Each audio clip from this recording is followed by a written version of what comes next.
আমি সহ আমার ইউনিয়নের মোট ১৩ জন সাথী সহ চিল্লায় বের হই ৪০ দিনের জন্য গত ২০২১ সালে। শুরুতে আমাদের রোখ পড়ে গাইবান্ধা জেলার গোবিন্দগঞ্জ উপজেলার দরবস্তু ইউনিয়নে, কিন্তু হঠাৎ করেই করোনার দ্বিতীয় ধাপের প্রকোপ শুরু হতেই আমাদের সেখান থেকে চলে আসতে হয়, কারণ অচিরেই লকডাউন শুরু হবে। তাছাড়া করোনার সময় এত দূরের মানুষ এলাকার মুসল্লিরা ভালো চোখে দেখছিলেন না, যা আমরা বুঝতে পারি। তাই ৪ দিনের মাথায় টাঙ্গাইল চলে আসি, আর আমাদের নতুন রোগ পড়ে নিজ জেলা আর ভাগ্যক্রমে নিজ থানায়, মানে কালিহাতীতে। কালিহাতীর নাগরপুর ইউনিয়ন, যা সখীপুর থানার সাথে। এক মসজিদ কালিহাতী থানা তো আর এক মসজিদ সখীপুর থানার আওতায় চলে গেছে। এভাবেই তৈরি হয় আমাদের জামাত। ঘটনার সময় রমজান মাস। এতদিনে আমাদের ৩০ দিন পার হয়ে গেছে। কততম মসজিদের ঘটনা তা ঠিক মনে নেই, তবে শেষ পর্যায়ে এটুকু বলতে পারছি, রমজানের শুরু থেকেই আমি আমার আমল বাড়িয়ে দেই জামাতের বাকি সাথীদের থেকে। তখন ২০ রমজানের পরের ঘটনা। প্রতিদিনের মতো কোরআন তেলাওয়াত করছি মাঝরাতে, যাতে অন্য সাথী ভাইদের ঘুমের অসুবিধা না হয় তাই ভেবে সবসময় মসজিদের এক পাশে গিয়ে কোরআন তেলাওয়াত করতাম। কিন্তু সেদিন মসজিদের দুই দিকেই সাথীরা ভাগাভাগি করে ঘুমানোর জন্য মসজিদের ঠিক মধ্যবর্তী, মানে মিম্বরের কাছে গিয়ে কোরআন তেলাওয়াত করছি মোবাইলের ফ্ল্যাশ লাইট চালিয়ে। যেহেতু সবাই ঘুমিয়ে গেছে আর আমি প্রতিদিনের মতো তাহাজ্জুদ নামাজ পড়ে ঘুমাবো, তাই মোবাইলের ফ্ল্যাশ লাইট ব্যবহার করা ছাড়া কোনো উপায় নেই, কারণ এত রাতে লাইট জ্বালালে সবার ঘুমের সমস্যা হবে। যদিও মসজিদের ভেতরে ডিজিটাল ঘড়ি থাকার কারণে মসজিদের ভেতরটা ডিম লাইটের মতো আলো দিচ্ছে, আর এতক্ষণে চোখে শুয়ে এসেছে, আলোতে স্পষ্ট সবকিছু দেখতে পাচ্ছি, কিন্তু এই আলোতে কোরআনের অক্ষর দেখা সম্ভব না। তবে বাকি সবকিছু মোটামুটি স্পষ্টই দেখা যাচ্ছে, আর আমার মোবাইলের লাইট এমনভাবে কোরআন শরীফের উপরে ধরে রেখেছি যার জন্য অন্য কোনো আলো বাইরে যাচ্ছে না, তাই কারোরই ঘুমের অসুবিধা হচ্ছে না। তাছাড়া সব সাথী ভাইয়েরা অনেক দূরে ঘুমিয়ে আছে। মূলত মসজিদটা অনেক বড় ছিল। রাত 12টা পার হয়ে গেছে। হঠাৎ আমার বাঁ পাশ থেকে স্পষ্টত আওয়াজ শুনতে পেলাম, কেউ একজন বলছে, ভাই লাইটটা অফ করলে ভালো হতো। কথাটা একবারই বলেছে, কিন্তু কথাটা শুনে আমি একটু বিরক্তই হলাম, কারণ আমার লাইটের আলোয় কারো অসুবিধা হবার কোনো চান্স নেই। আমি কোরআনের যে আয়াতটা পড়ছিলাম সেই আয়াতটা শেষ করে বাম দিকে তাকিয়ে দেখি সবাই ঘুমে বিভোর, কারো কোনো নড়াচড়া নেই। কথা বলা তো দূরের কথা, বুকের ভেতরটা হঠাৎ করেই মোচড় দিয়ে উঠল, অজানা একটা ভয় বাসা বাঁধল। জানি এ সময় কেউ জেগে নেই, আর আমার সাথী ভাইদের মধ্যে কেউ কথাটা বলেনি। তবুও শিওর হওয়ার জন্য যে দিক থেকে কথাটা এসেছে সেই দিকে, অর্থাৎ প্রশ্নকারীর দিকে তাকালাম। তাকিয়ে ভয়ে ভয়ে জিজ্ঞেস করলাম, কেউ কি আমাকে কিছু বললেন? প্রশ্ন করার সাথে সাথেই বাদিক থেকে আবারও কেউ সুন্দর আর মিষ্টি নম্র স্বরে বলল, জি ভাই, লাইটটা অফ করলে ভালো হতো। এবার আমি শিওর হয়ে গেলাম আমার সাথীদের মধ্যে কেউ কথাটা বললে আমি অবশ্যই বুঝতে পারতাম, কারণ আমার কাছে প্রতিটি কণ্ঠস্বর পরিচিত। তাছাড়া আমি নিজের চোখেই দেখতে পাচ্ছি সবাই ঘুমোচ্ছে। তড়িঘড়ি করে পৃষ্ঠা শেষ করলাম আর মনে মনে ভাবতে লাগলাম, যে কথা বলছে সে মানুষ হোক বা জিন হোক, সে আমার কোনো ক্ষতি করার জন্য কথাটা বলেনি। হয়তোবা আমার এই মিম্বরের পাশে বসে কোরআন শরীফ তেলাওয়াত করার জন্য ওনার সমস্যা হচ্ছে, তাই এখান থেকে সরে গিয়ে ওনার নামাজের সহযোগিতা করলেই হয়তো তিনি আর কিছু বলবেন না। তাই মিম্বরের পাশ থেকে সরে কোরআন শরীফ রেখে নফল নামাজ আদায় করে বিছানায় ঘুমিয়ে পড়লাম। তখন আমি বেকার, কিছুই করতাম না।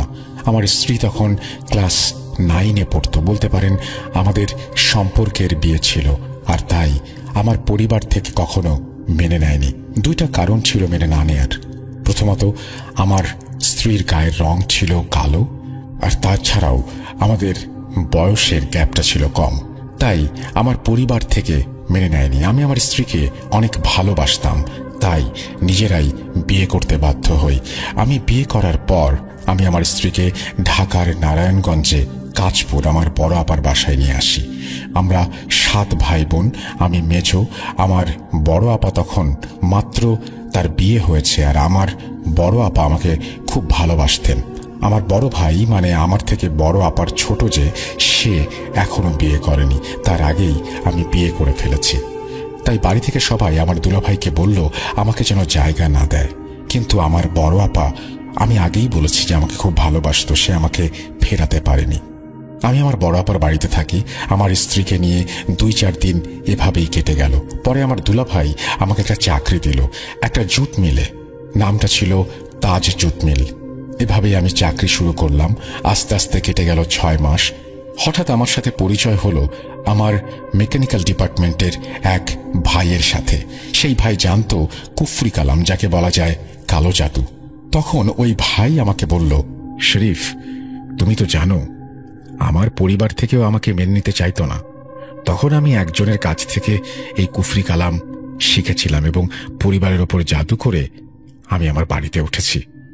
ওটা শুনে আমার ভেতর কৌতূহল জাগলো, আর আমিও ওনাকে অনুরোধ করেছিলাম, ভাই আপনি আমাকে শিখিয়ে দিন।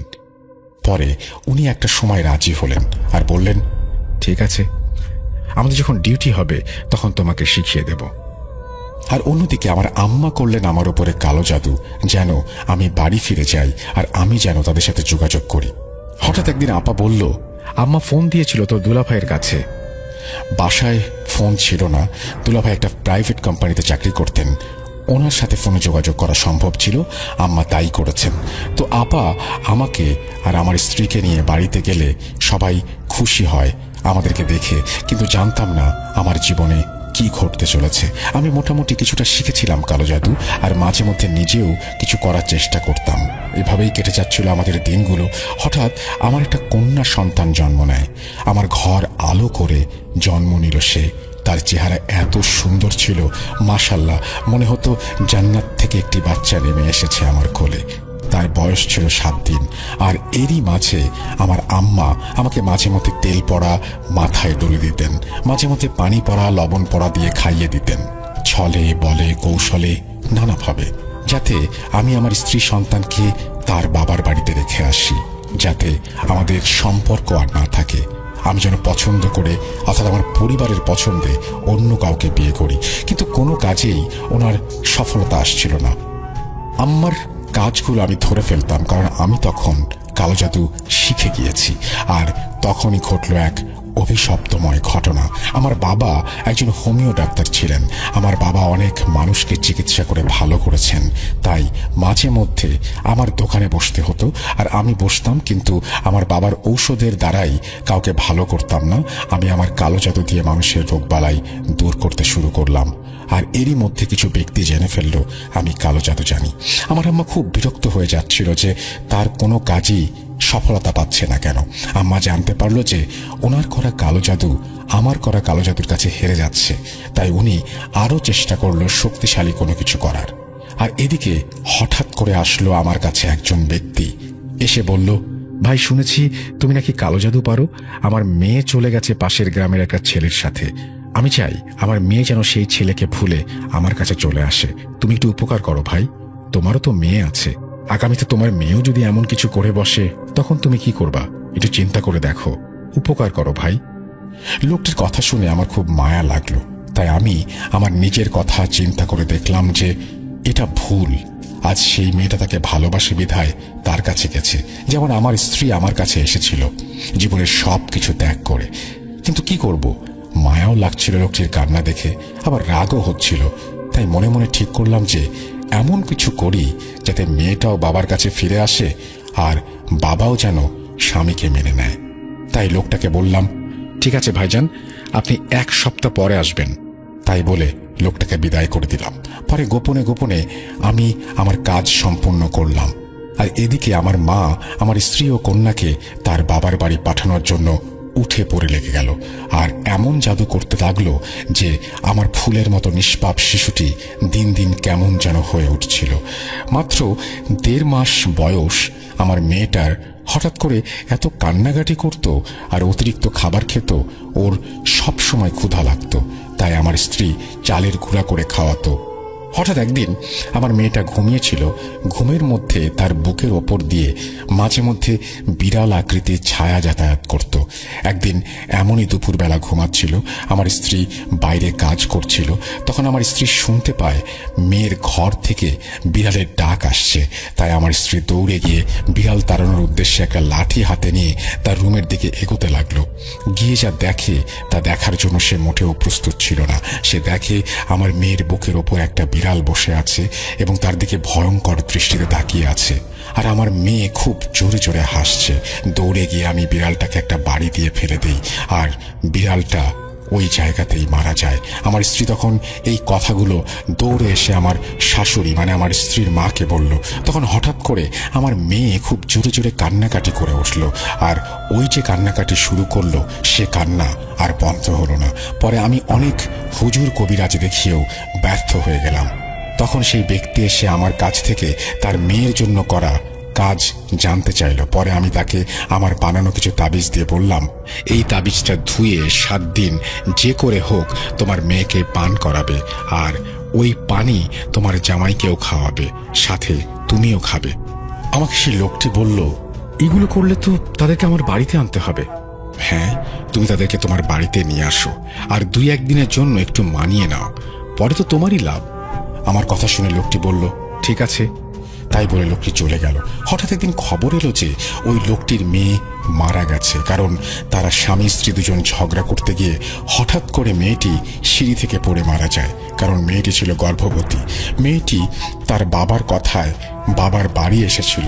তারপর তার বাবা জানতে পারে যে তার মেয়ে প্রেগনেন্ট, আর তারপরেও মেয়েটিকে বাবা ওই ছেলের কাছে দিতে রাজি নন।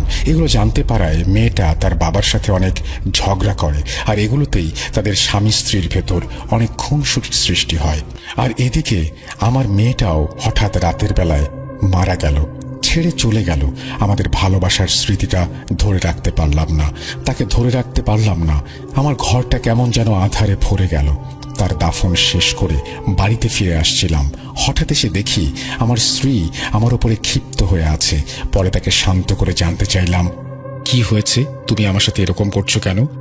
তবে একটা কথা বলি, এই ঘটনা ঘটার পর আমার আম্মা খুবই স্বাভাবিক তাকে দেখাচ্ছিল। সে জানতো যে তার স্বপ্ন পূরণ হতে চলেছে। যাই হোক, আমি আমার স্ত্রীকে বললাম, তুমি আমার সাথে এমন কেন করছো মানুষের সামনে? স্ত্রী আমাকে যা বলল, তুমি যখন কবরস্থানে যাচ্ছিলে তখন তোমার পেছন থেকেই একটা লোক ফিরে আমাদের বাড়িতে প্রবেশ করলো আর বলল, ভাবি আমাকে একটু পানি দেবেন? আমি পানি আনার জন্য ঘরে পানির জগটায় হাত দিয়ে বের করতে গেছি, এসে দেখি সেই যুবকটা আমার দিকে অপলক দৃষ্টিতে তাকিয়ে খুব কান্না করছে আর বলছে, বাবা তোমার স্বামী যা করেছে আজ তুমি তার ফল পাচ্ছ, এখনো সময় আছে। তুমি তোমার স্বামীকে বলো এই কুফরি কালাম থেকে নিজেকে দূরে সরিয়ে নিতে। তুমি জীবনে কখনো মা ডাক শুনতে পারবে না তা না হলে। লোকটি আঁথো কাঁদো কাঁদো গলায় বলল, তোমার মেয়েটা যে মারা গিয়েছে তার কারণ তোমার স্বামী। তাই বলে লোকটা পানি না খেয়েই ফিরে চলে গেল। এটা বলে আমার স্ত্রী কান্না শুরু করলো।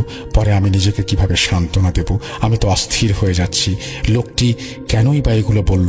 পরবর্তীতে আমি এক হুজুরের শরণাপন্ন হলাম। হুজুর আমাকে নবীর 4 কালেমা পড়িয়ে তওবা করিয়ে বললেন, আজ থেকে তুমি কখনোই নামাজ রোজা ছাড়বে না, তুমি প্রতি সোমবার রোজা রাখবে। আর সত্যি আমি প্রতি সোমবার আজও রোজা রাখি। তবে মাঝে আমার মা, আমার যে প্রাণের ভালোবাসার মা ডাকাটা এত পবিত্র, সেই মাই আমার ক্ষতিটা করলো। পরক্ষণে জানতে পারলাম যে আমার মা মৃত্যু শয্যার সময় বলে গিয়েছিলেন আমার মেয়ে মারা গেছে তারই করা কুফরি কালামের জন্য। আমি ওই যে একটা লোককে তাবিজ দিয়েছিলাম, সেই লোকটা আসলে এসেছিল আমার আর আমার স্ত্রীর জন্য। কিন্তু আমি বুঝতে না পারায় এই ভুলটা করে বসি। আমার আম্মা ভুলে একদিন ওই তাবিজগুলো আমার ড্রয়ারে রেখে দিয়েছিল। ওটাও ছিল কালো জাদু করা কিছু তাবিজ, যেগুলো আমার মা আমার ড্রয়ারে রেখেছিলেন আমার জন্য। কিন্তু আমি আমার যে তাবিজগুলো বানিয়েছিলাম সেগুলো কোথায় রেখেছিলাম জানি না। নাকি আমার মা সেগুলো আগেও সরিয়ে রেখেছিল, হতে পারে সেটাও একটা সম্ভাবনা। ওই তাবিজগুলো ওদের দেওয়ার কারণে আমার মা যে কালো জাদু করা সাধুর কাছ থেকে জিন চালান দিয়েছিলেন আমার জন্য, আমি সেগুলোকে দিয়ে উল্টো কাজ করিয়ে ফেলেছিলাম। ওই দিন আমার স্ত্রী যে বিড়ালটাকে মেরেছিল সেই বিড়ালটাও ছিল সেই জিন, সেই সাধুই পাঠিয়েছিল আমার তাবিজগুলোকে নষ্ট করার জন্য। আর তখনই আমার স্ত্রী ওই বিড়ালটাকে আমার সন্তানের কাছে দেখে তাকে বাড়ি দিল, কিন্তু বিড়ালটা যে মারা যাবে আমার স্ত্রীও বুঝতে পারে নাই।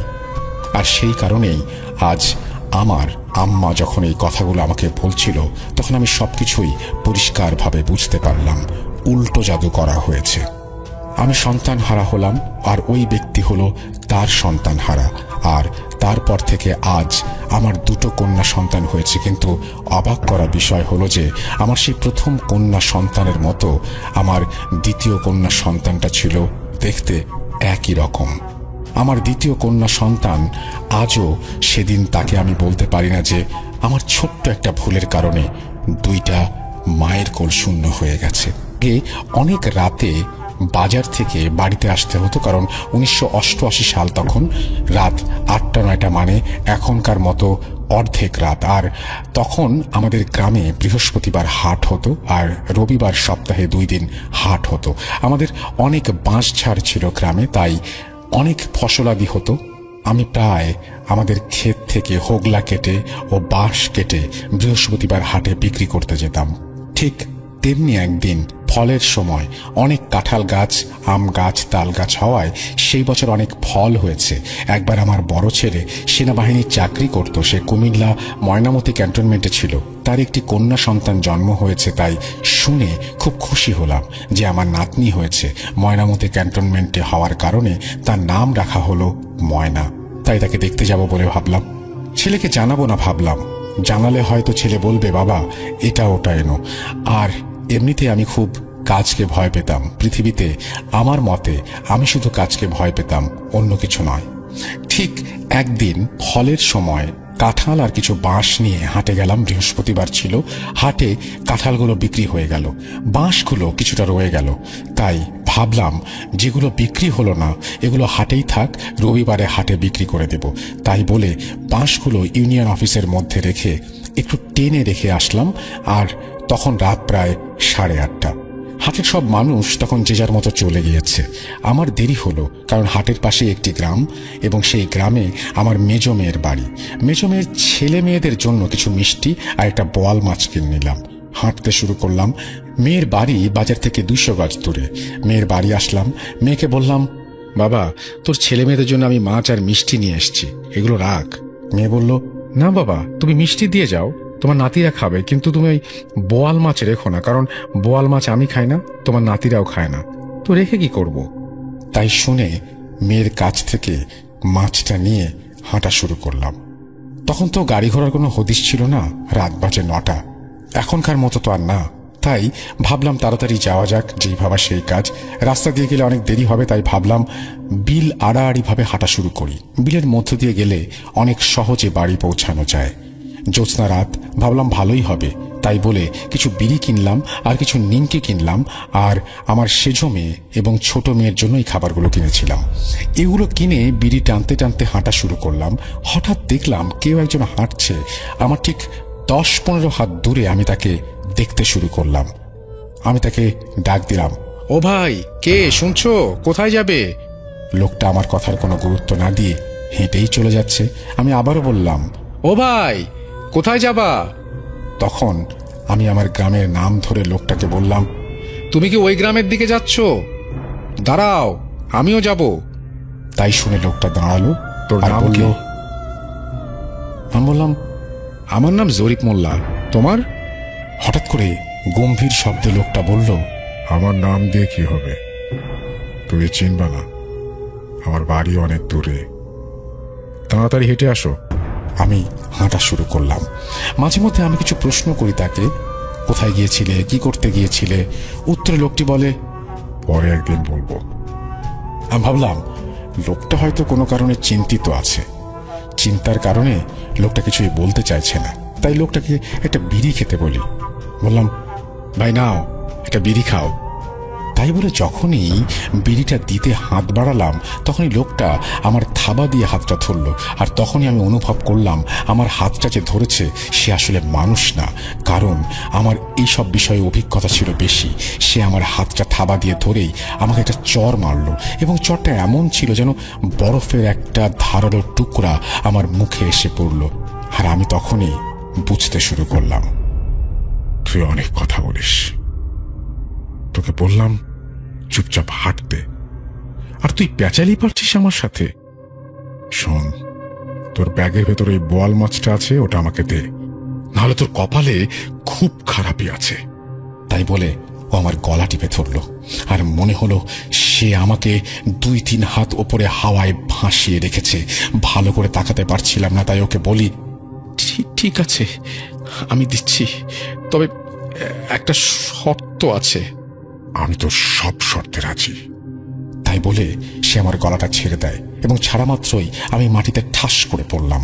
আর তখনই মাথা উঁচু করে তাকিয়ে দেখলাম সে আনুমানিক 10 থেকে 11 ফুট লম্বা। তাই আমার আর বুঝতে বাকি রইল না যে কে কার খপ্পরে পড়েছি, এবং আমি পুরোই বুঝতে পারছিলাম যে সে তার গায়ে যে কাপড়টি রয়েছে সেটিও ধপধপে সাদা, গায়ে ঘন কালো পশম। আমি সব বুঝে ফেললাম। আমি অনেক সাহসী ছিলাম, তাই এখনো দাঁড়িয়ে আছি তার সামনে। তাকে বললাম, ঠিক আছে শোনো, আমি জানি তুমি কে, আমার মাছটা নিতে আসছো, ঠিক আছে আমি দেব, তবে আমার সাথে তোমার কুস্তি লাগতে হবে। তুমি জিততে যদি পারো তবে মাছটা তোমার। বোয়াল মাছটা আনুমানিক 2 থেকে 2.5 কেজি ওজন। তুমি নিয়ে যাবে, আমার কোনো আপত্তি থাকবে না। আর যদি তুমি হেরে যাও তাহলে আমি যা বলবো তোমাকে করতে হবে। আমার কথা শুনে অবয়বটা আমাকে বলল, ঠিক আছে হায়, তবে দেখিস তুই যেন আবার মারা না যাস। আমি বললাম, না আমি মারা যাব না, কারণ আমি আল্লাহর বান্দা, আমার ভেতর কোরআনের আয়াত আছে। আয় তবে শোন, কোনো ছল করবি না আমার সাথে। ও বলল, ঠিক আছে। তাই বলে আমার সাথে প্রায় 1.5 ঘন্টা কুস্তি হয়েছিল। একটা সময় আমার শরীরের সমস্ত শক্তি আমি হারিয়ে ফেলেছিলাম, আর তখনই ও আমাকে বশ করে ফেলেছিল। মাঝে মাঝে আমি হাত পা মেলে দিয়ে চিৎকার করছিলাম। তখনই আমাকে বলে, কিরে তুই না আল্লাহর বান্দা, তুই না বললি তুই ভয় পাস না আমি হেরে যাব? কোথায় গেল তোর এই সাহস? আর তখনই আমার ভেতর সত্যি কোথা থেকে যেন অলৌকিকভাবে সাহস তৈরি হলো। মুখ থেকে মনে হলো অজান্তেই সূরা কালাম বের হতে শুরু করলো। আর তখনই সে আমার থেকে দূরে ছিটকে গেল, আমার কাছে আসতে পারছিল না। আমি তখন ওকে বললাম, কিরে দেখলি আমার ভেতর বললাম না কোরআনের আয়াত আছে? তুই হেরে গেছিস, আমি জিতে গেছি, তাই তুই ওই বোয়াল মাছটা পাবি না। মাছের ব্যাগটা নিয়ে আমি হাঁটা শুরু করলাম, আর তখনই ও পেছন থেকে এসে খুব জোরে জোরে হেঁটে আমার সামনে আসে, তবুও আমার থেকে 2 হাত দূরে থাকে। শোন, ভালো করছিস না তুই, ওই বোয়াল মাছটা আমাকে দিয়ে যা, না হলে আমি তোকে বাড়ি যেতে দেব না। রাত তখন অনেক, জোনাকি পোকার ঝিনঝিন শব্দে রাতটা যেন আরো ভয়ঙ্কর লাগছে। তবু আমি জেদ ধরে রেখে মাছটা ওকে দিতে চাইলাম না। বললাম, শোন, তোকে মাছটা আমি দেব না, পারলে তুই যা করার করে নে, আমি সূরা কালাম পাঠ করতে করতে বাড়ি পৌঁছে যাব। ও বেশ কিছুক্ষণ আমার পেছন পেছন আসছিল। তারপরে সে আমার নাম ধরে বলে উঠল, শোন, তোকে আজকে ছেড়ে দিলাম, আবার দেখব, কিন্তু তুই বাঁচবি না তা বললাম। ও চলে গেল। হঠাৎ করে কেমন একটা গরম বাতাস আমার শরীরে এসে লাগলো। এত গরম বাতাসটা যেন মনে হচ্ছিল আমি আগুনের কাছে দাঁড়িয়ে আছি, বা কেউ আমার শরীরের কাপড়ে আগুন ধরিয়ে দিয়েছে। বাড়িতে ঢুকেই আমার মেয়েদের নাম ধরে ডাক দিলাম। মেজো মেয়ের বাড়ি থেকে ঘুরে আসছি, তাই সবাইকে বললাম। আমার কথা শুনে সবাই খুব খুশি হলো, কিন্তু হঠাৎ আমার ছোট মেয়ে, আমার স্ত্রী, বলে উঠল, কি ব্যাপার, তোমার সারা শরীরে এত কাঁদা কেন? তুমি কি কাদায় গোসল করে আসলে নাকি? তখন আমি আমার স্ত্রীকে বললাম, মাছ নিয়ে আসছি, বোয়াল মাছ, মেজো মেয়ের বাড়ির জন্য কিনেছিলাম, কিন্তু বললো ওরা খায় না। আমি কি জানি যে মাছ নিয়ে ফিরে আসতে হবে? নাও এখনই রান্না করো। সবার চোখ মুখে তখন ঘুম, তবু আমার স্ত্রী, আমার সেজো মেয়ে, বলল, ঠিক আছে রান্না করে আনছি, তুমি গোসল করে আসো। আমি আমার ছোট মেয়েকে সাথে করে নদীতে গেলাম গোসল করতে। বলে রাখা ভালো, আমার বাড়ির উঠোনের সামনেই নদী ছিল। বাড়ির পাশ দিয়ে বয়ে গেছে নদী। সেই নদীতে আমি আমার ছোট মেয়েকে হারিকেন হাতে নিয়ে দাঁড় করিয়ে রাখলাম। বাবা দাঁড়াও, একটা ডুব মেরে আসি। মেয়েটা আমার তখন ছোট, তাও বলল, তুমি যাও, আমি দাঁড়াচ্ছি। মেয়েটার বয়স 8 বা 9 বছর। আমি যখনই নদীতে ডুব দিলাম তখনই কেউ একজন আমার ঘাড় ঘেঁষে মনে হচ্ছিল আমাকে কাদার নিচে নিয়ে যাচ্ছে। আর তখনই আমার হাতে কেমন যেন একটা পায়ের ধাক্কা পেলাম। আমি সূরা কালাম আবারও পড়তে শুরু করলাম। তারপর আস্তে আস্তে আমার শরীর কেমন যেন ভার হয়ে গেল। তখন আমার মেয়েটাকে রেখেই আমি নদী থেকে বাড়ি চলে আসি। কিভাবে আসলাম জানি না, তবে 10-15 মিনিট পর আবার মেয়েটা কাঁদতে কাঁদতে এসে আমার স্ত্রীকে বলল, মা, বাবা কই? গোসল করতে গিয়ে ডুব দিল নদীতে, আর ওঠে নাই, তুমি তাড়াতাড়ি আসো। মাছটা মাত্র কেটেছে আমার স্ত্রী, তখন আমার স্ত্রী রান্না ফেলেই দৌড় দিয়ে বের হয়ে গেল। আমার কানে কান্নার শব্দ ভেসে আসলো, আর তখনই আমি উঠলাম। উঠে গিয়ে দেখি আমি বিছানায় শুয়ে আছি। তখন রুম থেকে বের হয়ে দেখি আমার স্ত্রী, মেয়েরা উঠোনে নামছে। তখন পেছন দিক থেকে আমি ওদের বললাম, কি ব্যাপার, কোথায় যাচ্ছ? এখনো রান্না করো নাই? আমার স্ত্রী কথা শুনে বলল, তুমি ঘরে কখন আসলে? ছোট মেয়ে বলছিল তুমি নাকি নদীতে ডুব দিয়ে আর উঠো নাই, তাহলে ঘরে কিভাবে আসছো? তাই বলে আমার স্ত্রী আর আমার মেয়েকে নিয়ে তারা ঘরে ফিরে আসলো। বারবার বলছিল, বাবা তুমি ঘরে আসলে কিভাবে? তুমি তো ঘাট থেকে ওঠো নাই, ঘাটের সামনে তো আমি দাঁড়িয়েছিলাম। আমি মেয়েকে ধমক দিয়ে বললাম, তোকে তো আমি ডাকলাম, তুই ঘুমের ঘোরে বুঝতে পারিসনি, ওখানে থেকে গেছিস। মাছটা রান্না করেছো? আমার স্ত্রীকে বললাম। না, তোমরা যা শুরু করেছো তাতে রান্নার কোথায় করতে পারলাম।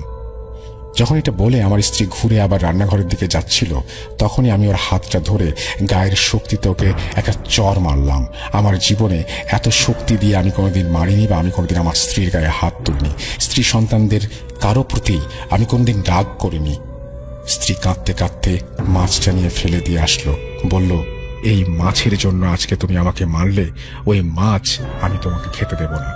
তাই বলে যখনই ফেলে দিয়ে আসলো তখনই আমি আমার স্ত্রী সন্তানদের বিরাট খারাপভাবে গালাগালি করতে লাগলাম, মারতে লাগলাম। আমার সেজন্য দৌড়ে ঘর থেকে বের হয়ে পাশে আমার ছোট ভাইয়ের বাড়ি, ছোট ভাইকে ডেকে নিয়ে আসলো। ছোট ভাই আমার হাত থেকে লাঠিটা নিল। আমার হাতে একটা তালের লাঠি ছিল। তখনই আমি ওকে খুব বাজেভাবে গালাগালি করতে লাগলাম। তারপর আমার আর কিছু মনে নেই। সকালে উঠে দেখলাম আমার পাশে অনেক লোকজন জড়সড় হয়ে বসে আছে। আমি এদের সবাইকে দেখে একটু অবাক হলাম, আর উঠে বসে আমার পাশে থাকা ছোট ভাইকে জিজ্ঞাসা করলাম, কিরে, কি হয়েছে? তোরা সবাই আজ এখানে এভাবে আমাকে দেখছিস, আগে দেখিসনি কখনো? তারপর আমার ছোট ভাই যা বলল, মিয়া ভাই, তোর রাতে কি হয়েছিল? তুই রাতে ভাবিকে, মেয়েদেরকে, বরং আমাকেও মারধর করেছিস। আর কি আবল তাবল বকছিলি যে ও মাছ দিয়ে কুস্তি করিয়েছে আর তুই সেই মাছ ফেলে দিলি, এসব তুই গালাগালি করছিলি। একটা পর্যায়ে তুই বমি করছিলি, খুবই দুর্গন্ধযুক্ত বমি, রক্তও এসছিল। তাই বলে আমার ছোট ভাই চুপ করলো। পরে হঠাৎ করে দেখি আমার স্ত্রী আমার পাশের গ্রামের এক হুজুরকে নিয়ে এসেছে। হুজুরটা আমার পরিচিত ছিল, তাই আমার স্ত্রী সন্তানদের সামনে কিছুই বলতে চাইল না। ওদের সবাইকে ঘর থেকে বের করে আমার ছোট ভাইও আমাকে নিয়ে বসলেন। আমার হাতটা ধরে উনি ফু দিচ্ছিলেন আর মাথায় তসবিটা ছোঁয়াচ্ছিলেন। শোন, তোর তো সাহস মন্দ না, তুই কেন একটা বোয়াল মাছের জন্য নিজের জীবনকে এত বড় ঝুঁকিতে রেখেছিলি? বলছি, এখনো সময় আছে, তুই তোর অন্যায়টাকে মাথায় রেখে ওই বিলের মধ্যে গিয়ে বোয়াল মাছ কিনে রেখে আয়, না হলে তোর ক্ষতি হবে ভাই। হুজুরের মুখে কথাগুলো শুনে আমার একটু অবাক লাগলো। তাই আমি হুজুরকে বললাম, আরে ধুর, ওগুলো ফালতু। তাই বলে আমি রুম থেকে বের হয়ে আসলাম, আর হুজুর দুপুরে আমাদের বাড়ি খাওয়া দাওয়া করে চলে গেলেন। ভালোই কাটলো দুদিন। হঠাৎ একদিন রাতে আমি আবার হাট থেকে আসছিলাম। সেদিন সাথে ছিল আমার ছোট 2 ভাই। হাঁটতে হাঁটতে এক পর্যায়ে বীরের মাঝামাঝি যখন আসি তখন হঠাৎ করে মনে হলো আমরা 2 না 3 জন। আমি আমার ছোট ভাইকে বললাম, কিরে নেদু, তোর কি কিছু মনে হচ্ছে? ভালোবেসে ওকে আমি ওই নামেই ডাকতাম। ভাই বলল, না তো, কেন মিয়া ভাই?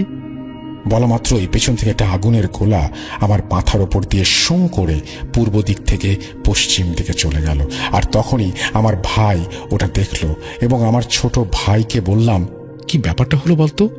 সামনে এগোতেই হঠাৎ পেছন থেকে একটা চিৎকারের শব্দ ভেসে উঠল আমার কানে। মাথা ঘুরিয়ে যা দেখলাম তা দেখার জন্য আমি মোটেও প্রস্তুত ছিলাম না। দেখলাম আমার ছোট ভাই নিচে বট হয়ে পড়ে আছে। আমি তাকে যখন উঠাতে যাব, মাথা ঝাঁকিয়ে হাতটা ধরে তুলতে যাব, তখনই সে উঠে আমাকে গালাগালি করতে লাগলো আর আমাকে মারার জন্য দাঁড়িয়ে পড়লো। আমি তখনই বুঝতে পারছিলাম এটা স্বাভাবিক কিছু না, তাই যতগুলো সূরা আমার মনে আছে সব পড়তে লাগলাম। এটা বলে আমার আম্মু কান্না করতে শুরু করলো। আমি হলাম সেই মেঝো মেয়ের 2 নাম্বার মেয়ে। আমার নানা ভাই আজ নাই। ওই দিন আমার ছোট নানা নাকি আমার নানাকে মেরে ফেলেছিল কাদার ভেতর অর্ধেক চাপা দিয়ে। ভালো লাগা থেকে এক পর্যায়ে তাকে আমি ভালোবেসে ফেলি। তো ভালোবাসার একটা পর্যায়ে মেয়েটাকে আমি প্রপোজ করি, কিন্তু মেয়েটা আমার প্রপোজ অ্যাকসেপ্ট করে না, আমার প্রপোজাল প্রত্যাখ্যান করে। তো আমি আমার মনকে এটা ভেবে সান্ত্বনা দিই যে একটা মেয়েকে ফার্স্ট টাইম প্রপোজ করলাম, সে তো আর এক চান্সেই হ্যাঁ করবে না, তার পিছু ঘুরতে হবে। ঘুরতে ঘুরতে হয়তো বা একটা দিন সে আমার প্রপোজাল অ্যাকসেপ্ট করবে। তো যে কথা সেই কাজ, আমি মেয়েটার পিছে সময় ব্যয় করতে থাকি, মেয়েটাকে ইমপ্রেস করার চেষ্টা করতে থাকি। তো কোনোভাবেই মেয়েটাকে ইমপ্রেস করতে পারতেছিলাম না বা কোনোভাবে রাজি হচ্ছিল না। এভাবেই দিনকাল কাটতে থাকে। একটা পর্যায়ে আমি এসএসসি পরীক্ষা দিই, পরীক্ষায় ভালোভাবে উত্তীর্ণ হই, কলেজে ভর্তি হই। কলেজে ভর্তি হওয়ার পরে মেয়েটার সাথে যোগাযোগ একটু কম হয়ে যায়, বাট ভালোবাসাটা বাড়তে থাকে। এখানে বলে রাখি, মেয়েটার বাড়ি আমাদের বাড়ির থেকে মাত্র 5 মিনিটের পথ। আমি যে স্কুলে পড়াশোনা করতাম ওই স্কুলে যাওয়ার পথে আর কি মেয়েটার বাড়ি পড়ে। তো যেহেতু আমি ওই স্কুল মাঠেই খেলাধুলা করতাম, সেহেতু এই খেলাধুলা করতে যাওয়ার সময় আসার সময় মেয়েটাকে দেখার চেষ্টা করতাম, কথা বলার চেষ্টা করতাম। কখনো হতো, কখনো হতো না। তো এভাবেই দিনকাল কাটতে থাকে। এখানে মেয়েটার নাম আমি সুমি হিসাবেই ধরি, ছদ্মনাম। বলে রাখি, আমার স্বাস্থ্য ভাই মিনারুল, ছদ্মনাম। সুমি মিনারুল একই ক্লাসে পড়তো। আর মিনারুল আর সুমির ভিতরে খুব ভালো একটা বন্ধুত্বপূর্ণ সম্পর্ক ছিল। মিনারুল আর আমি যেহেতু সমবয়সী, 2-1 বছরের ছোট বড়, তো বন্ধুর মতোই চলাফেরা করতাম, খেলাধুলা চলাফেরা সবই একসাথে করতাম। তো আমি মিনারুলের সাথে আমার কথাগুলো শেয়ার করি যে তোদের ক্লাসের আর সুমিকে খুব ভালো লাগে, তাকে আমি ভালোবেসে ফেলছি, তা তুই একটু সুমিকে বলে দেখ সুমি কি বলে। তো মিনারুল বলে যে আচ্ছা ঠিক আছে, আমি সুমির সাথে কথা বলবো, কথা বলে দেখি সুমি কি বলে। মিনারুল সুমিকে বলে আমার সম্পর্কে, বাট মিনারুলের সাথেও একই কথা বলে যে প্রেম ভালোবাসা আমার জন্য না, বা আমি এই মুহূর্তে প্রেম ভালোবাসা করতে চাই না। তো আমি তারপরেও হাল ছাড়ি না, সুমির পিছে সময় ব্যয় করতে থাকি, তাকে ইমপ্রেস করার চেষ্টা করি, তার পিছে ঘুরতে থাকি। তো কোনোভাবেই তাকে আমি রাজি করতে পারতেছিলাম না। এভাবেই কেটে যায় আরো 2টা বছর। আমি এইচএসসি পরীক্ষা দিই। এইচএসসি পরীক্ষার পরে যে 3টা মাস থাকে অবসর সময়, ওই 3টা মাসে আমি একটা সিদ্ধান্ত গ্রহণ করি যে একটা মেয়ের পিছে আমি 3টা বছর ঘুরলাম, বাট তাকে রাজি করাতে পারলাম না। তো যে কোনো ভাবেই তাকে আমার করে আমি শুনবো।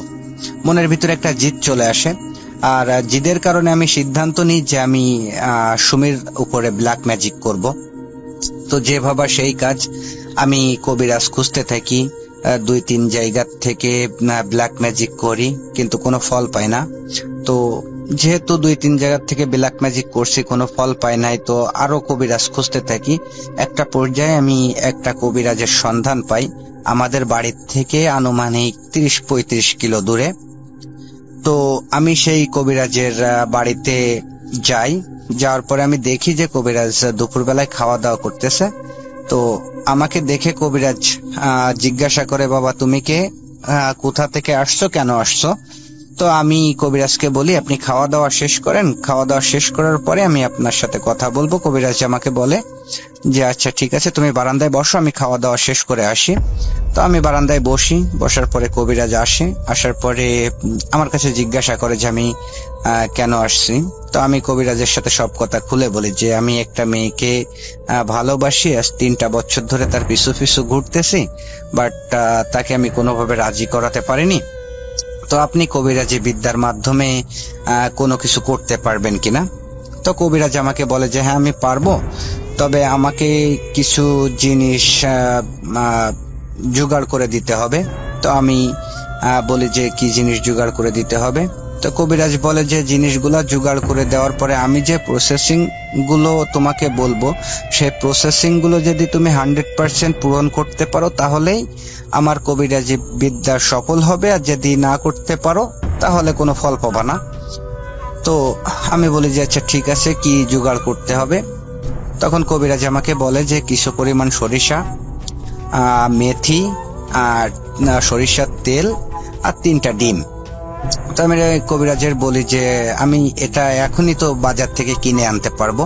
কবিরাজ আমাকে বলে যে না, বাজার থেকে কিনে আনলে হবে না, আমি যেভাবে বলবো সেইভাবেই জিনিসপত্রগুলো জোগাড় করতে হবে, সংগ্রহ করতে হবে। তো আমি বলি যে আচ্ছা বলেন। তো কবিরাজ আমাকে বলে যে সরিষার মেথি তুমি যে দোকান থেকে কিনবা, দোকানদার যে দাম চাইবে সেই দামই তোমাকে দিয়ে আসতে হবে, কোনো দামাদামি করতে পারবা না। তো আমি বলি যে আচ্ছা ঠিক আছে।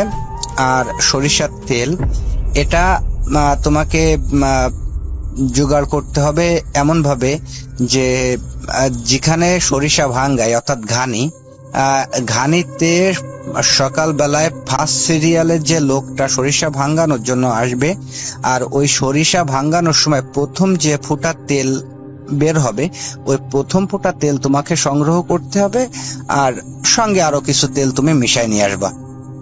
আর 3টা ডিম হতে হবে, একটা মুরগির লাইফে প্রথম যে ডিম পারে ওই ডিম হতে হবে, অর্থাৎ মুরগির প্রথম ডিম হওয়া লাগবে 3টা ডিম, 3টা মুরগির। তো আমি এটা শুনে একটু ভেবাচেকা খেয়ে যায় যে একটা মুরগি কবে কখন প্রথম ডিম পাড়তেছে সেটা আমার পক্ষে তো জানা সম্ভব না। তো আমি এটা কিভাবে ম্যানেজ করব? তো কবিরাজকে আমি বলি যে আঙ্কেল, এটা আমি কিভাবে ম্যানেজ করব? তো আপনি কি একটু পারেন না এটা ম্যানেজ করে দিতে? তো কবিরাজ প্রথমে না করে। তো আমি কবিরাজকে অনেক অনুরোধ করি, অনুরোধ করার পরে কবিরাজ এক পর্যায়ে আমার কাছে কিছু টাকা দাবি করে যে তুমি এই টাকাটা দিতে পারলে আমি ডিম ম্যানেজ করে দিব। তো আমি তাতে রাজি হই। তো কবিরাজ আমাকে বলে যে আচ্ছা ঠিক আছে, তুমি চলে যাও, তো আমি ডিম ম্যানেজ করার পরে তোমাকে ফোন দিব, তোমার ফোন নাম্বারটা দিয়ে যাও, ফোন দেওয়ার পরে তুমি আসবা। তো আমি বাসায় চলে আসি। বাসায় চলে আসার পরে আমি অন্যান্য যে জিনিসপত্রগুলোর কথা বলছে আমি সেগুলো সংগ্রহ করি। সংগ্রহ করে কবিরাজের জন্য অপেক্ষা করতে থাকি যে কবিরাজ কবে ফোন দেয়। আনুমানিক 10-12 দিন পরে কবিরাজ আমাকে ফোন দেয়, দিয়ে বলে যে তুমি কালকে আসো, তোমার কাজ আমি কালকে করব রাত 10টার সময়, 10টার পরে। তো আমি বাসার থেকে সেইভাবে রওনা দিই। আনুমানিক 9টা 9:30টার সময় কবিরাজের বাসায় যে উপস্থিত হই। কবিরাজ আমাকে বলে যে অন্যান্য জিনিসপত্রগুলো নিয়ে আসছি কিনা? তো আমি বলি যে হ্যাঁ নিয়ে আসছি। তো কবিরাজের হাতে সব বুঝাই দিই। বুঝানোর পরে কবিরাজ আমাকে বলে যে আমি যেদিকে যাব তুমি আমার সঙ্গে সঙ্গে যাবা আর কি। তো কবিরাজ হাঁটতে থাকি, আমি কবিরাজের পিছে হাঁটতে থাকি। আনুমানিক 25 থেকে 30 মিনিট হাঁটার পরে আমরা উপস্থিত হই একটা শ্মশানের কাছে। এখানে বলে রাখি, শ্মশানে যাওয়ার সময় মানে কিছু দূর থেকে কোনো আলো, কোনো বাড়িঘর বা কোনো আলো আর দেখতে পায় না, অর্থাৎ শ্মশানটা একটা নিরিবিলি জায়গা, আশেপাশে কোনো বাড়িঘর নাই। এখানে শ্মশানটার বর্ণনা দিয়ে দিই। শ্মশানটা একটা ছোট খালের উপরে অবস্থিত। শ্মশানের আশেপাশে প্রচুর পরিমাণে বন জঙ্গল, বাগান। আর শ্মশানটা যে আহামরি বড় তাও না, ছোটখাটো একটা শ্মশান। তো শ্মশানে ঢোকার আগে কবিরাজ আমাকে বলে যে তোমার কাছে কি ফোন আছে? তা আমি বলি যে হ্যাঁ আছে, ফোন আছে। তা কবিরাজ আমাকে বলে যে ফোনটা বন্ধ করো। আমি ফোনটা যখন বন্ধ করি তখন দেখি যে 11টা বাজতে 2 মিনিট বাকি আছে। তো আমরা শ্মশানের ভিতরে ঢুকি। ঢোকার পরে কবিরাজ মাটিতে একটা বৃত্ত আঁকে। বৃত্ত আঁকার পরে আমাকে ওই বৃত্তর ভিতরে বসতে বলে, আর বলে যে এর ভিতরে, এই শ্মশানের ভিতরে যাই হয়ে যাক না কেন, আমি না ডাকা পর্যন্ত তুমি যেন বৃত্ত থেকে বের হবা না। তা আমি বলি যে আচ্ছা ঠিক আছে। তো আমাকে বৃত্তর ভিতরে বসিয়ে কবিরাজ শ্মশানের যে চিতা আছে যেখানে মানুষ পোড়ায় ওর উপরে ওঠে সকল জিনিসপত্র নিয়ে। তো উঠে কবিরাজ তার আসনে বসে। আসনে বসে রিচুয়াল শুরু করে। তো রিচুয়াল শুরু করার 1-2 মিনিট পর থেকেই আর কি শ্মশানের ভিতরে ঝড় শুরু হয়, প্রচুর পরিমাণে ঝড়। এত ঝড় যে সে মনে হচ্ছিল যে সকল গাছপালা আমাদের গায়ের উপর এসে পড়বে ভেঙে চুরে, সেরকম একটা অবস্থা। কিন্তু কোনো বাতাস শরীরে লাগে না, গায়ে লাগে না। তো মানে খুব বেশি ভয় করতেছিল, যার কারণে আমি চোখ বন্ধ করে ফেলি। যে যেহেতু বাতাস আমার গায়ে লাগতেছে না, তো আমি চোখ বন্ধ করে ফেললে তো আর কোনো কিছু দেখতে পারবো না। তো যার কারণে আমি চোখ বন্ধ করে ফেলি। চোখ বন্ধ করে যখনই ফেলি তখনই শুরু হয় অন্য একটি ঘটনা। ঘটনাটা এরকম যে প্রথমে কিছু হাসির শব্দ ভেসে আসে, পরবর্তীতে কান্নার শব্দ, মানে কানের ভিতরে আসে আর কি কান্নার শব্দ। কান্নার শব্দ থেমে যে শুরু হয় একটা পৈশাচিক চিৎকার, মানে সেই চিৎকারের কথা আসলে ভাষায় প্রকাশ করা কোনোভাবে সম্ভব না। তো এতটুকু বলতে পারি, চিৎকারটা ছিল এমন, কোনো মানুষ যদি মারা যায় আর মৃত্যুর সময় যে কষ্টটা পায়, সেই কষ্টের কারণে যদি কেউ চিৎকার করে সেরকমই চিৎকার আর কি। তো এমনটাই মনে হচ্ছিল যে শয়ে শয়ে মানুষ মৃত্যু যন্ত্রণায় কাতরাচ্ছে, আর সেই কাতরানোর শব্দটাই কানে ভেসে আসতেছে। তো আস্তে আস্তে শব্দটা বাড়তে থাকে। একটা পর্যায়ে মনে হচ্ছিল যে আমার কান ফেটে যাবে, সেরকম একটা অবস্থা। কোনো কিছু সহ্য করতে না পেরে আমি কান এঁটে ধরি, কিন্তু শব্দের মতোই হয়ে যায়। কান এঁটে ধরলেও কোনো কাজ হয় না। এভাবে কতক্ষণ সময় যায় বলতে পারি না। একটা সময় দেখি যে ঝড়ও নাই, কোনো শব্দও নাই, সবকিছুই ঠান্ডা। তো আমি তখনও চোখ খুলি না। তো মানে পাশ থেকে শুনে যে কবিরাজ আমাকে ডাকতেছে যে ওঠো। আমি উঠে কেবলমাত্র পা বৃত্ত থেকে বের করব, এর ভিতরেই কবিরাজ সীতার উপর থেকে আমাকে ধমকের স্বরে বলে যে তোমাকে না বলছি যে যাই কিছু হয়ে যাক বৃত্ত থেকে বের হবো না আমি না ডাকা পর্যন্ত। তো কবিরাজ যখন এই কথা বলে আমি একটু অবাক হই যে এই মাত্রই না আমাকে ডাকলো। তো কোনো কিছু না বুঝে আমি আবারও বৃত্তর ভিতরে বসে পড়ি, আবারও চোখ বন্ধ করে ফেলি, কান এঁটে ধরি, আবারও সেই শব্দ, আবারও সেই ঝড় শুরু হয়। এইভাবে কতক্ষণ যায় জানি না, মনে হয় 15-20 মিনিট এইভাবে চলে। তো চলার পরে রিচুয়াল শেষ হয়, কবিরাজ আসে, এসে আমার গায়ে হাত দিয়ে আমাকে ডাকে। ডাকার পরে আমরা বের হই, শ্মশান থেকে বের হই। বের হওয়ার পরে আমি ফোনটা অন করি। ফোনটা অন করেই আমি অবাক হয়ে যাই যে আমি দেখি যে ভোর 4টা বাজে। তো আমি একটু অবাক হই এই কারণে যে আমরা ঢুকছি 11টার সময়, আনুমানিক 1 ঘন্টায় লাগুক, তার বেশি লাগার কথা না, 4টা কিভাবে বাজে এই ভাবতে ভাবতেই আর কি কবিরাজের বাসায় চলে আসি। যেহেতু সারা রাত জাগা ছিলাম, একটু ক্লান্ত, তো আমি কবিরাজের বাসায় যেয়ে ঘুমাই পড়ি। সকালবেলায় কবিরাজি আমাকে ঘুম থেকে ডেকে তোলে। ঘুম থেকে ডেকে তুলে বলে যে এই যে রিচুয়াল করছি, এখন আমি যেভাবে যা করতে বলবো সেভাবে যদি তাই করতে পারো তাহলে তুমি সাকসেস হতে পারবা, যদি না করতে পারো তাহলে আর কোনো কিছু করার নাই, কোনো কিছু হবে না। তো আমি বলি যে কি করতে হবে বলেন। তখন কবিরাজ একে একে সবগুলা জিনিস বের করে। প্রথমে মেথি আর সরিষা বের করে দিয়ে বলে, আর সঙ্গে কিছু পরিমাণ সিঁদুর। তো কবিরাজ আমাকে বলে যে মেথি আর সরিষা একসঙ্গে পোড়াতে হবে, যখন পোড়াবা তখন ওই সিঁদুর আর কি ওর ভিতরে ছিটাই দিতে হবে। আর এই যে সরিষার তেল, এটা মেয়ে শরীরে কোনোভাবে লাগাই দিতে হবে অথবা ছিটাই দিতে হবে। তো আমি বলি যে আচ্ছা ঠিক আছে। পরবর্তীতে ডিম বের করে, 3টা ডিমের গায়ে 3 কালারের লেখা, একটা ডিমের গায়ে সাদা কালারের লেখা আরবিতে, আর একটা ডিমের উপরে কালো কালার দিয়ে লেখা, একটা ডিমের উপরে লাল কালার দিয়ে লেখা, সবই আরবিতে লেখা। তো আমাকে বলে যে এই সাদা কালারের লেখা যে ডিমটা, এটা পুঁততে হবে দোসুলাই, অর্থাৎ আমাদের যশোরের ভাষায় মাটির চুলা, এক পাশে তরকারি এক পাশে ভাত, মানে কাঠ ঢুকানো ছিদ্র একটাই, যাকে আমাদের যশোরের ভাষায় দোসুলা বলে, অন্যান্য জায়গায় কি বলে আমি জানি না। তো দোসুলাই পুঁততে হবে। মনে রাখতে হবে যেদিন রাতে তুমি এই ডিমটা পুঁতবা, ওই দিন পরের দিন সকাল বেলায় ওই চুলায় রান্না হওয়া লাগবে। তো আমি বলি যে আচ্ছা ঠিক আছে। আর লাল কালার আর কালো কালারের যে লেখা যে ডিম দুইটা, এটা পুঁততে হবে জোড়া কবরে, অর্থাৎ স্বামী স্ত্রীর কবরে। তো আমি বলি যে আচ্ছা ঠিক আছে।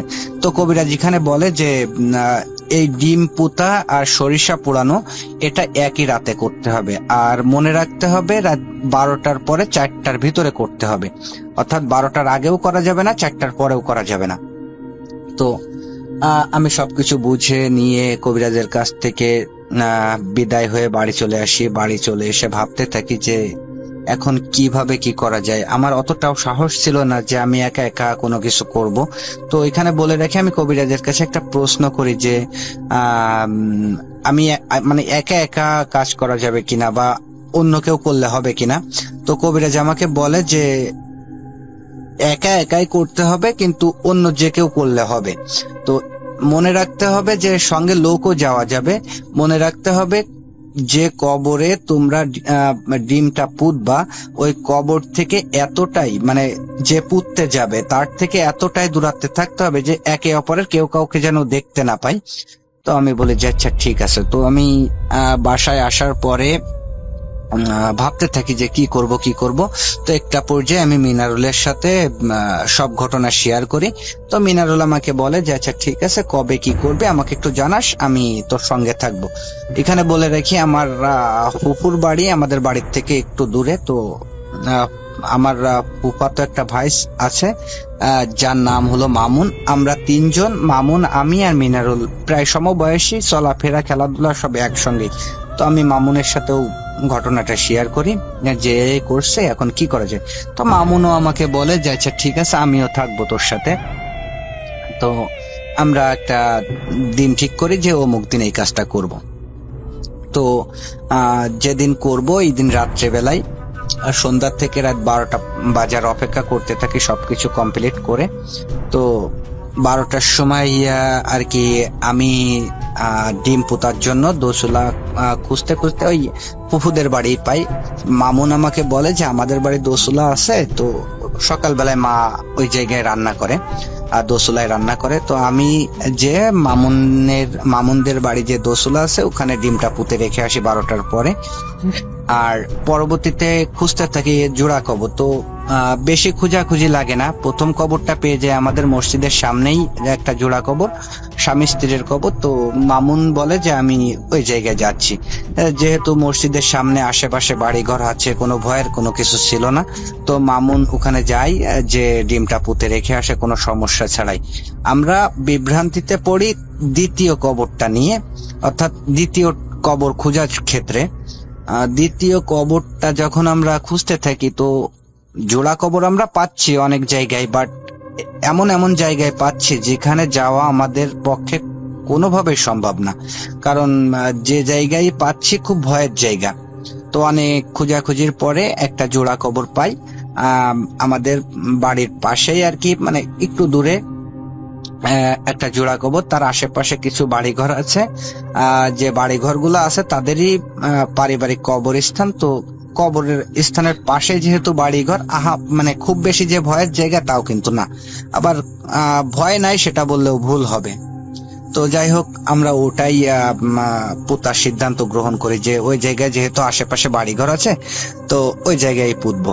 তো ওই জায়গায় যাবে কে? তো মিনারুল বলে যে আমি যাব।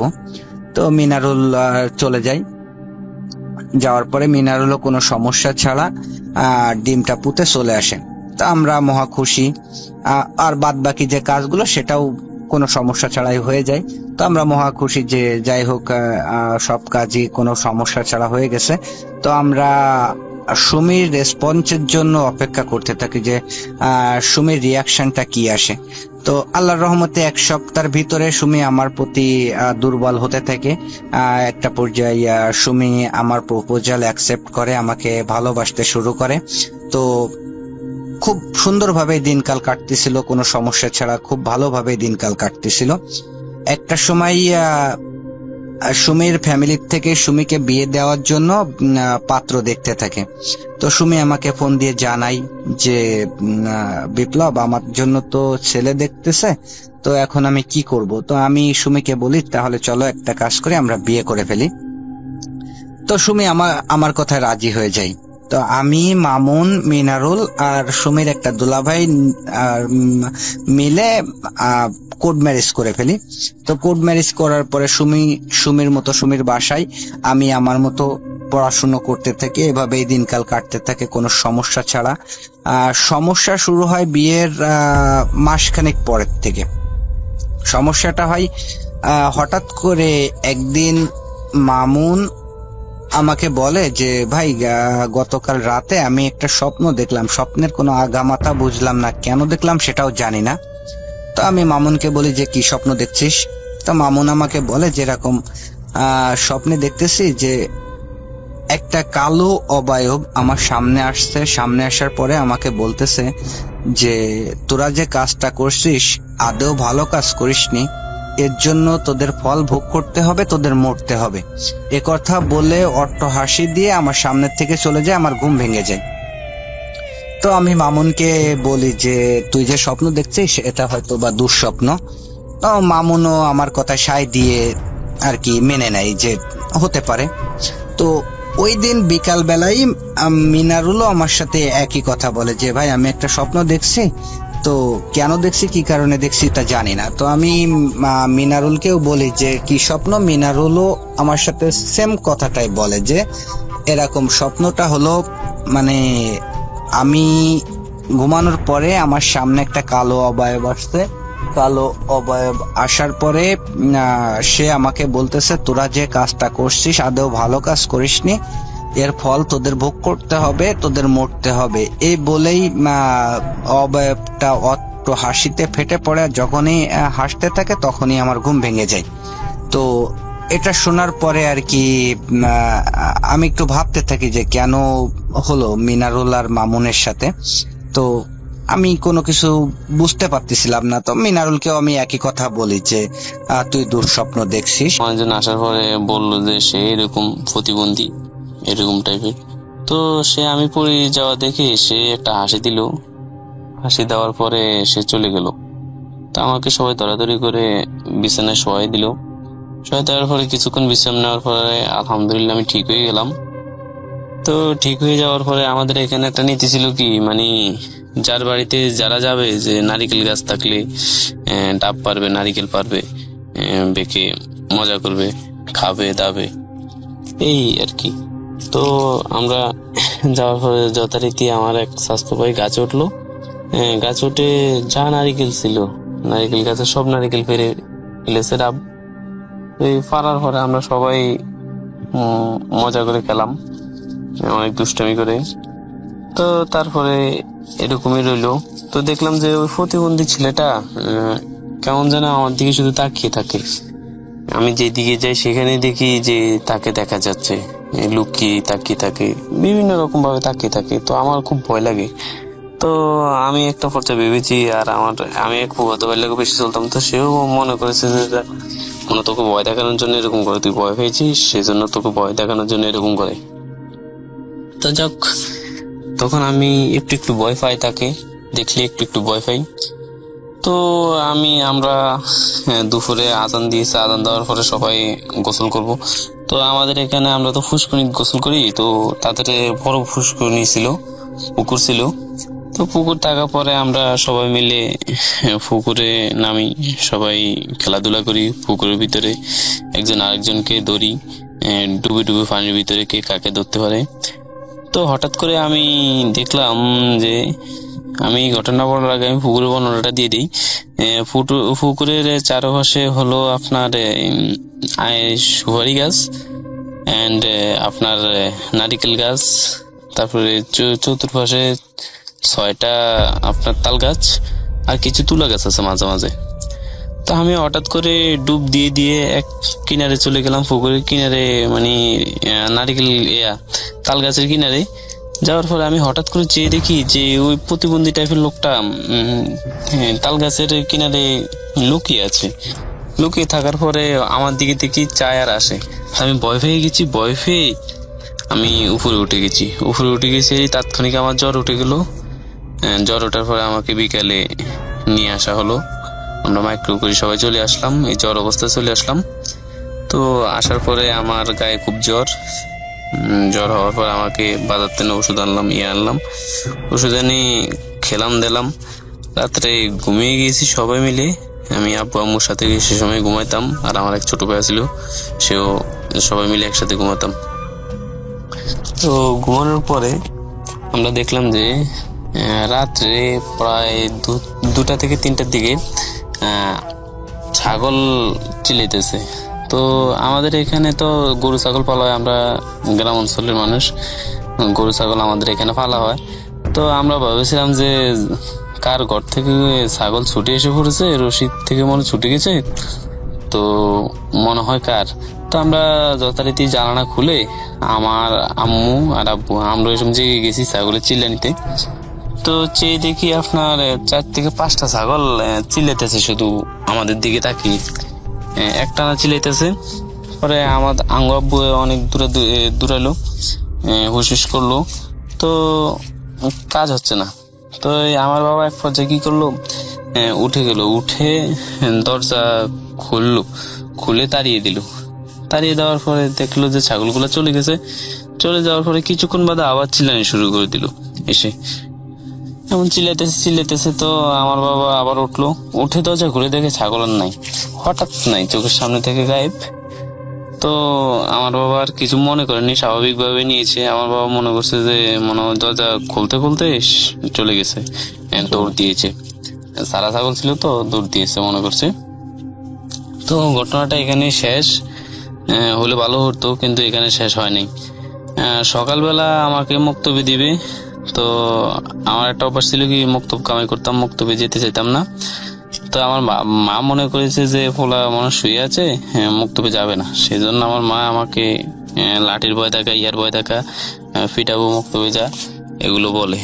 তো বলার পরে দেখে আমার কোনো জ্ঞান নেই, কিন্তু সেই সময় বলাইছে যে ডাকে বলায়।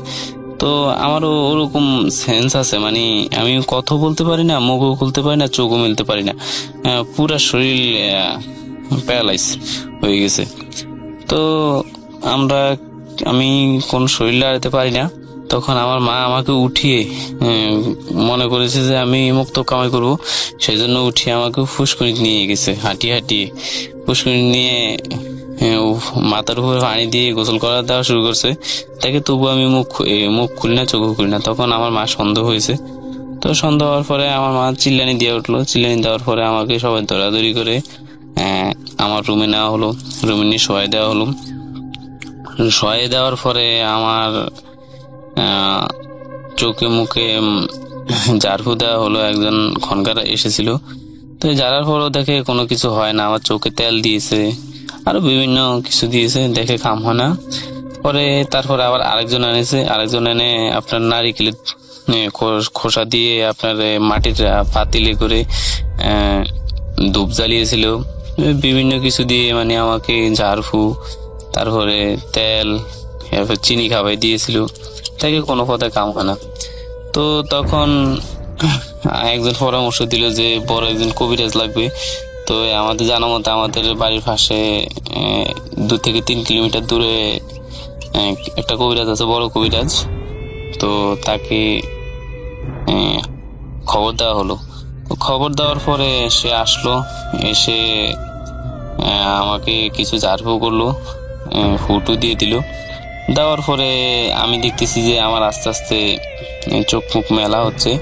তো তখন কি করলো, আমারে কেউ আঙ্গুল ধরে, কোনে আঙ্গুল যেটাকে বলা হয়, এটাকে ধরে কিসের যেন একটা আড্ডি, মানে ছোট ছোট আর কি আড্ডি, কুকুরের যেরকম আড্ডি দেয় এরকম আড্ডি ধরে আমার কোনে আঙ্গুলটা চেপে ধরলো। চেপে ধরার সাথে সাথে আমার চোখ মুখ সব খুলে গেল, আর আমি চিৎকার দেওয়া শুরু করে দিলাম। তো কিছুক্ষণ এরকম আধা ঘন্টা চললো। আধা ঘন্টা চলার পরে কিছু তারা রিচুয়াল করলো। রিচুয়াল করার পরে আমি স্বাভাবিক, আমার আর কোনো সমস্যা হয়নি, আমি স্বাভাবিক উঠে গেলাম। উঠে যাওয়ার পরে মানে কবিরাজ বলল যে তার সাথে 5টা জিন ছিল, একটা বড় জিন আর 4টে ছোট জিন। রাত্রে আপনার ছাগলের বেশি এসেছিল, তো তাকে নাকি পছন্দ হয়েছে, তাকে ছেড়ে যেতে চাচ্ছে না। তখন আমার আব্বু বললো যে এখন কি করণীয়। তো সে বললো যে সমস্যা নাই, আপনি 1 টালি দধি দিবেন, মিষ্টি দই, আমাদের এখানে দধি পাওয়া যায়, মিষ্টি দধি। তো আপনি তাকে খাইয়ে দিবেন, মানে আমাকে খাইয়ে দিতে হবে। আর আপনার 6 গাছের কাটা, তারপরে 7 পুকুরের পানি, নদীর ঢেউয়ের পেনা, এগুলো জোগাড় করতে হবে। জোগাড় করে 4 রাস্তার মাথা আমাকে গোসল দিতে হবে এগুলো দিয়ে। আর কিছু তেল দিয়েছে, 2টো তাবিজ দিয়েছে। তো আল্লাহ রহমতে সেটি করার পরে আমার আর কোনো সমস্যা হয়নি আজ পর্যন্ত। তবে আগে যেমন আমি রাত্রে বের হলে খুবই ভয় পেতাম, তো ওই ঘটনাটা হওয়ার পরে আমি এখন রাত্রে আর ভয় করি না, কেমন জানি আমার কাছে ভয় লাগে না। রাতে 10টা 11টা 12টার দিকেও বের হতে পারি। আমি শুনেছি মানুষের নাকি বলে এগুলো ধরলে ভয় আরো বাড়ে, কিন্তু আমার ভয় খুবই কমে গেছে। আমাকে মাঝে মধ্যে আব্বু আম্মু বলে যে তুই এত রাতে কিভাবে বের হস, রাতে 2টা 3টার দিকে।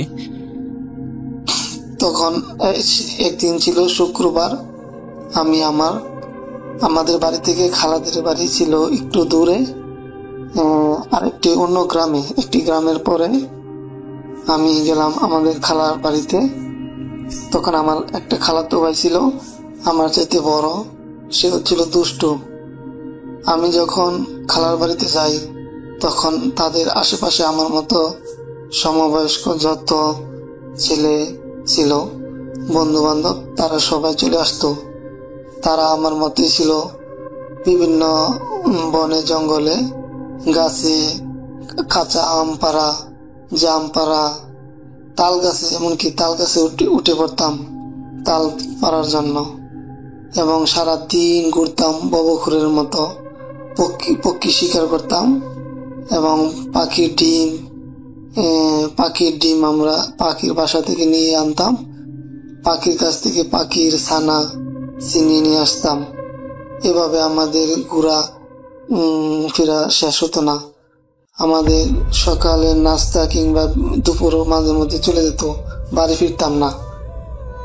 গ্যান্ডারি খেতাম, গুড়ের মেলে যেখান থেকে গুড় তৈরি হয় সেখানে থেকে গুড় খেতাম, এমন রস খেতাম, খেজুর গাছে উঠে খেজুরের রস পাড়তাম। এমন কোনো কাজ বাকি নাই যে গ্রাম অঞ্চলে, এবং বিভিন্ন খেলাধুলায় মেতে থাকতাম। এমন একদিন শুক্রবার যখন আমার খালার বাড়িতে আমি গেলাম, তখন খালাতো ভাই, সেও দুষ্ট ছিল। আমাকে একজন ছেলে আছে আমার বন্ধু, আমার মতোই বয়স্ক, ওই সময়কার সহপাঠী, তার সাথে আমাকে দিয়ে দিল যে তোমরা ঘুরে আসো। তখন আমরা বিভিন্ন ধরনের দৌড়াদৌড়ি করতেছিলাম।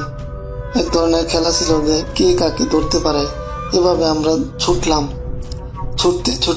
ছুটতে আমাদের খালার বাড়ি থেকে পেরিয়ে বাঁশ যা ছিল, আমরা কি করতাম, ওই বাঁশ, বড় বড় বাঁশে যারা উঠে তারপরে আগার মধ্যে যাইতাম, মাথায় গেলে বাঁশ নোয়াইতাম, নিচে নামাইতাম। তখন 2-1 ধরে শুকি খেলতাম দোলনার মতো। লাস্টে কি করতাম, বাঁশ ছাড়িতাম, বাঁশ আগার মাঝে সোজা হয়ে যেত, বেকা বাঁশ, এগুলো থেকে আমরা মজা নিতাম। এক পর্যায়ে ঘুরতে বিভিন্ন পাখি শিকার করতে আমরা অনেকগুলো ছিলাম সমবয়স্ক। এর মধ্যে একজন, আমরা পলামঞ্জি খেললাম। পলামঞ্জি মানে আমরা গিয়ে গাছের আগায় গিয়ে উঠতাম, ঝোপঝাড়ের মধ্যে গিয়ে পলাইতাম। একজন ছিল যে আমাদেরকে খুঁজে বের করবে, আমরা সবাই গিয়ে পলাতাম, ওই আমাদেরকে খুঁজবে। আমি গিয়ে এক গাছে উঠলাম। ওই গাছটা ছিল খুব ঝোপ, যার গাছে উঠলে আমাকে দেখা যাবে না, এই মনে করে আমি গিয়ে গাছে উঠলাম। এক পর্যায়ে আমি অনেকক্ষণ গাছে বসে আছি, আমাকে কেউ আর খুঁজতে আসে না, কারণ আর কোন মানুষের কোলাহল নাই। জুমার নামাজের সময় হয়ে যাচ্ছে, বাড়িতে ফিরে নাই।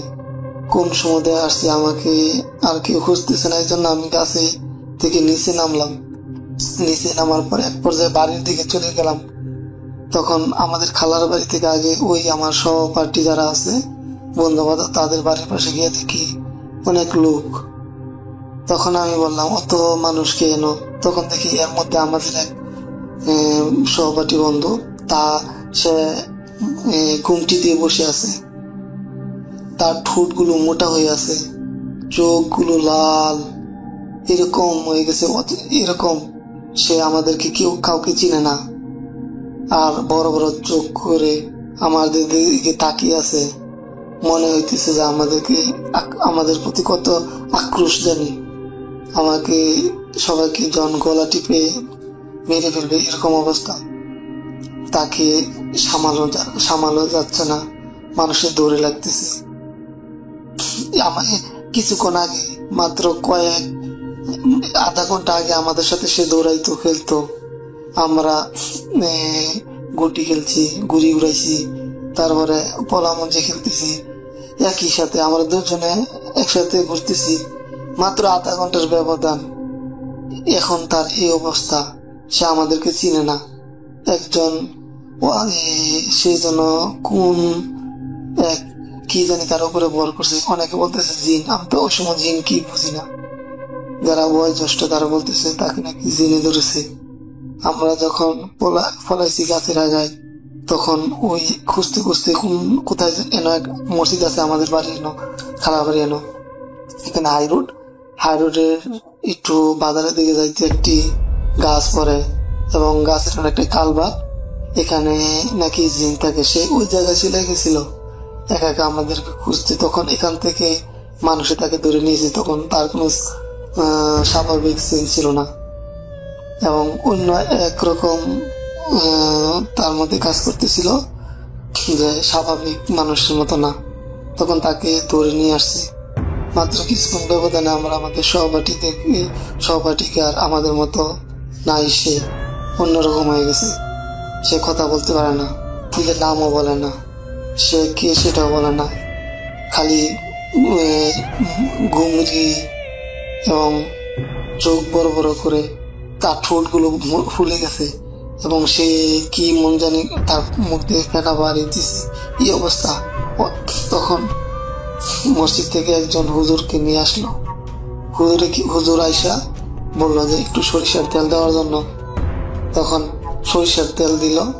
সরিষার তেল দেওয়ার পরে ওই একটু তেল হাতে নিয়ে একটি পাট দিয়ে দড়ি পেঁচালো। দড়ি বানানোর পর ওই দড়ি তার কনিষ্ঠ আঙ্গুলের মধ্যে পেঁচিয়ে তখন ধোয়া পড়লো। ধোয়া পড়ার পর যখন একটু চিচি দেয়, তখন সে চিল্লানি দিয়ে ওঠে। সে জোরে চিল্লানি দিয়ে ওঠে, চিল্লানি দিয়ে উঠে পরে বলে, তখন হুজুরে বলতেছে, তুই কোথায় থেকে আইসিস বল, এই ছোট ছেলেকে কেন ধরেছিস, তুই বল তোর নাম কি। তখন সে তার নাম বললো, নামটি আমার এখনো মনে নাই। তখন বললো যে সে নাকি ওই জিন এখানে ছিল, সেখানে তার ছায়া ছিল। সে বলে ওই ছায়ার মধ্যে পাড়া দিছে, এই জন্য তার উপরে বর করছে, তাকে নাকি তার ছেড়ে ওই জিন যাবে না, তার সাথে নাকি জিন থাকতে চায়। তখন ওই হুজুর বলল, না, তার সাথে থাকা যাবে না, তাকে ছেড়ে যেতেই হবে, না গেলে তোকে বোতলের ভিতর ভরে বন্দি করে চিরদিনের জন্য ওই বোতল মাটির নিচে চাপা দিয়ে দিব। তখন জিন যায় না। তখন ওই তেল তার মাথার মধ্যে ছিটা দিল, মুখের মধ্যে ফিকে দেওয়ার পর তখন সে আরো চিল্লানি দিয়ে উঠে, চিল্লাইয়া বলতেছে, কয় আমাকে ছেড়ে দে, আমাকে ছেড়ে দে। তখন বলতেছে, না যাইবে, ঠিক আছে, কিন্তু আর তার সাথে আসা যাবে না, তখন বললো যে ঠিক আছে আমি আর আসবো না, আমাকে ছাইড়া দে। তখন ওই জিনকে ছাইড়া দেওয়া হয়েছে। তখন মাত্র কিছুক্ষণ হয়তো বা 2 মিনিট পরে সে ভালো, আবার আমাদেরকে চিনে। আমি বললাম কি অবস্থা, তুই আমাদেরকে খুঁজতে গিয়ে একই তোর কি হাল হইলো? আমরা তো তোর কি খুঁজতে আবার আমরা গাছ থেকে নামে ফিরে আসছি। তখন সে বললো আমি এদিকে গেছি, এরপর থেকে আমার কোনো কিছু মনে নাই। এই ছিল রাসেল ভাই ঘটনা, যেটি আমি আমার চোখের দেখা। মাত্র আধা ঘন্টার ব্যবধানে একটি মানুষ অসুস্থ হয়ে গেল, আমার আধা ঘন্টা পর ভালো হয়ে গেল। সেই দিন থেকে আমি বুঝতে পেরেছি জিন যে কি জিনিস, জিন যে অদৃশ্য জিনিস, যেটা আমাদের কোরআনের মধ্যে। এরপর থেকে আমি জিনে বিশ্বাস করি।